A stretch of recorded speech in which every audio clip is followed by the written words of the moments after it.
ప్రభునందు ప్రియులారా, ప్రభు నామమున మీకు వందనములు. ఈరోజు దేవుని యొక్క వాక్య ధ్యానము కీర్తనల గ్రంథము 23వ కీర్తన 1-2 వచనాలు. యెహోవా నా కాపరి, నాకు లేమి కలగదు. పచ్చిక గల చోట్లను ఆయన నన్ను పరుండజేయుచున్నాడు.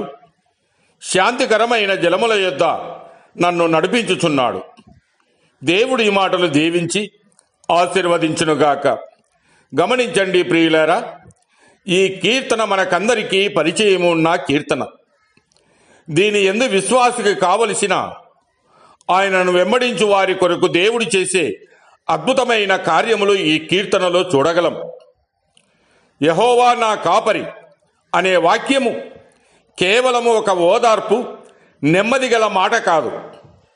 అది ఒక సంబంధము, ఒక సమర్పణ, ఒక జీవన విధానం. విశ్వాస జీవితమంతటిని కప్పుకునే దేవుని యొక్క ప్రేమ, ఆయన సంరక్షణ, నడిపింపు స్పష్టంగా మనకు కనిపిస్తుంది. యెహోవా నీకు కాపరిగా ఉండాలి అంటే ముందు నీవు గొర్రెవై ఉండాలి. ఏ జంతువైనా, పశువైనా ఎదురు తిరుగుతుంది కానీ గొర్రె ఎదురు తిరగదు. గొర్రెలు కాపరి లేకపోతే బ్రతకలేవు. దేవుడు కాపరిగా ఉన్నప్పుడు ఆయన వలన కలిగే ఆశీర్వాదాలము ఎన్నో మెండుగా ఉంటాయి. మన చుట్టూ సమస్యలు ఉండవచ్చు కానీ ఏ లేమీ ఉండదు. సమృద్ధి గల చోట ఉంచబడతాం కాబట్టి సమృద్ధి కలిగి సంతోషముగా ఉంటాం. నీతి మార్గంలో నడిపించబడతాము.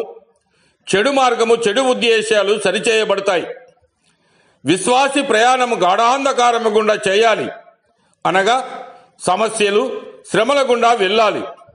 ఆ మార్గంలో వెళుతూ ఉన్నప్పుడు దేవుని దుడ్డుకర్ర శత్రువును ఎదిరించుటకు సహాయపడుతుంది.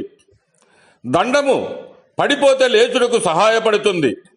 శత్రువులతో సమాధానము కలగజేస్తాడు. నూనెతో తల అంటబడుతుంది. అందుకని గొర్రెల కాపరి నూనెతో గొర్రె తల అంటుట వలన అవి రోగాల బారిన పడవు.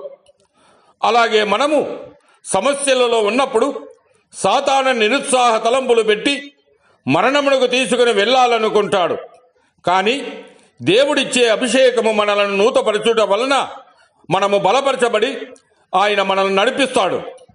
ఇన్ని మేలులు చేసే కాపరి చేత ఈరోజు నీవు నడిపించబడుతూ ఉన్నావా? యెహోవా నా కాపరి అని చెప్పడము సులభమే కానీ ఆయన నడిపింపులో జీవించడము ముఖ్యం. నీవు నీ ఇష్టప్రకారం నడుస్తూ ఉన్నావా, లేదా ఆయన స్వరాన్ని అనుసరిస్తూ ఉన్నావా? ఆలోచించుకొనుము. దేవుడు మిమ్మల్ని దీవించి ఆశీర్వదించునుగాక.